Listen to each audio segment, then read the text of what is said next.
परवा त्यांना वेळ मिळाली नाही. काल त्यांनी वेळ दिली. त्यांनी वेळ दिलेली होती, त्यात जरा उशीर झाला. मला कळलं आणखीन काही वेळाने. मी गेलो, चहा घेतला. ते तिथे नव्हते हॉलमध्ये. मग थोड्या वेळाने काही काळाने बऱ्याच वेळाने ते बाहेर आले. बाहेर आल्यावर त्यांनी विचारलं काय आहे. माझी जरा मिटिंग चालू आहे. मी त्यांना माझं गाऱ्हाणं सांगितलं. ते म्हणते मला माहित नाही, मी लक्ष देतो आणि तुम्हाला 1-2 दिवसात त्याच्यावरती काय स्टेटस आहे हे पाहून सांगतो. मी त्यांना स्टेटस सांगितलं की ते अपात्र झालेत आणि आता कालच आम्ही वकिलांकडे गेलेलो. आता आमचं अपील दाखवलं. त्याआधी मी एकनाथ शिंदे साहेबांनाही भेटायचा प्रयत्न केला होता, पण ते माझ्या माहितीने दिल्लीला गेलेले. ते किंवा त्यांचे बरोबर असणारे प्रभाकर, त्या दोघांचे फोन बंद होते आणि त्यामुळं या सगळ्या याच्यात मग मुख्यमंत्र्यांना भेटावं लागलं. त्यांनाही सांगितलं. एक 5-10 मिनिटं आम्ही भेटलो आणि बाहेर. परंतु त्याच वेळेच्या जवळपास खासदार सुनील तटकरे सुद्धा मुख्यमंत्र्यांना भेटले असं दिसत आहे. तुम्ही ज्या वेळेला गेला त्यावेळेला खासदार मी हॉलमध्ये बसलेलो. ते स्वतः तिथं बराच वेळाने आले आणि ते म्हटले की मला माझ्याकडे जरा मिटिंग चालू आहे, मला आता थोडी गडबड आहे नेमकं काय आहे. तर मी त्यांना सांगितलं. तर ते म्हणजे मला माहित नाही, मी जरा माहिती घेतो आणि तुम्हाला 1-2 दिवसात सांगतो काय स्टेटस आहे. मी म्हटलं आता स्टेटस म्हणजे काय, अपात्र ठरलेले आहेत. त्यात आम्ही अपील करणार आहे. अपील नगरविकास मंत्र्यांकडे असतं, पण तुम्हाला त्यांना दोघांना भेटून सांगावं अशी त्यातली भाग आहे. पण त्यावेळेला सुनील तटकरे खासदार तिथे आहे त्याबद्दलची तुम्हाला काही कल्पना होती का? मला कुणाची भेट झाली. ते मी हॉलमध्ये तिथे एकटाच होतो. बराच वेळ चहा घेतला मी आणि बऱ्याच वेळाने ते बाहेर आले. पण मग आता हा को इन्सिडेंट मानायचा का की तुम्ही त्याच वेळेला? मला कसं कळणार ते कोणाशी चर्चा करत होते याची मला काही माहिती नाही. मी घरी आल्यानंतर फुटबॉलची मॅच बघत बसलो होतो. त्या दरम्यान मधल्या काळात मला बरेच मेसेज आले की टीव्हीवर अशा बातम्या चालू आहेत. मी म्हटलं तुम्हाला रात्री त्रास द्यायला नको, सकाळी बोल. पण मग याच्या आता पुन्हा विलिनीकरणाच्या ज्या काही चर्चा सुरू झालेल्या आहेत त्याचा आणि काही संबंध नाही. ईश्वरपूर आमचं शहर जे आहे त्याच्या नगराध्यक्ष पदाचा निर्णय हा चुकीचा झालाय एवढंच मला त्यांच्या कानावर घालायचं होतं. आणि दुसरं कोणतंही काम नव्हतं. त्यामुळे माझ्याकडे कुठला कागदही नव्हता. मी त्यांच्याकडे काही निवेदन दिलं वगैरे अशी काही भानगड नाही. मी जाऊन त्यांच्याशी बोललो. ते बऱ्याच वेळाने बाहेर आले. तर त्यांनी बाहेर आलेलं मला सांगितलं सॉरी माझं जरा मीटिंग चालू आहे, पण काय सांगा. त्यांना सांगितलं. सांगून भेट झाल्यावर मी निघून आलो.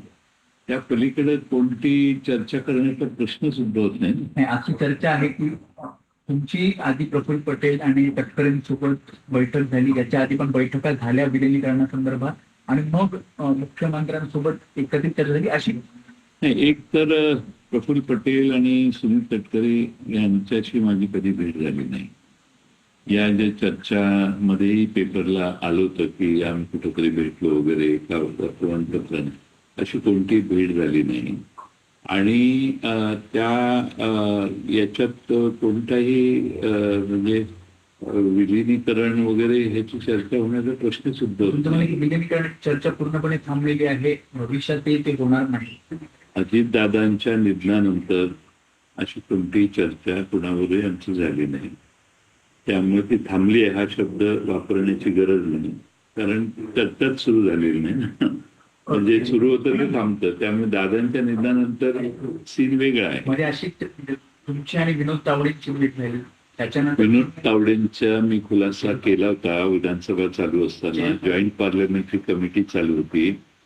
ओबेरॉयला वरच्या मजल्यावर एका बाजूला मिटिंग होती, दुसऱ्या बाजूला अशी गोल गोल टेबल मांडून बँकर्स जे आलेले, फायनान्सची मिटिंग होती ती, बँकर्स जे आलेले ते दुसऱ्या बाजूला बसलेले.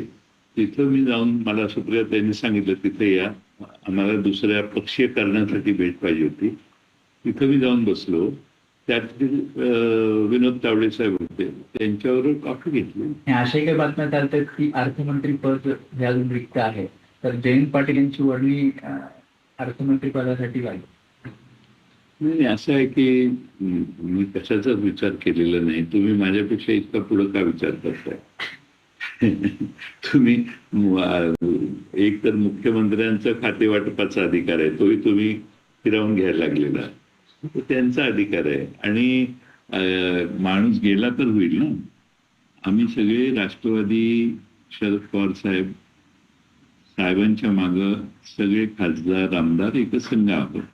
त्यामुळं मला ते बऱ्याच वेळेला दुःख वाटतं की वारंवार अशा चर्चा प्रसार माध्यमातून का येत आहेत. ईश्वरपूरच्या ज्या जागेसंदर्भात तुम्ही मुख्यमंत्र्यांना भेटायला गेलेला होता, तर म्हणाला की उपमुख्यमंत्री एकनाथ शिंदे यांच्या भेटीसाठी सुद्धा तुम्ही प्रयत्न केलेले होते.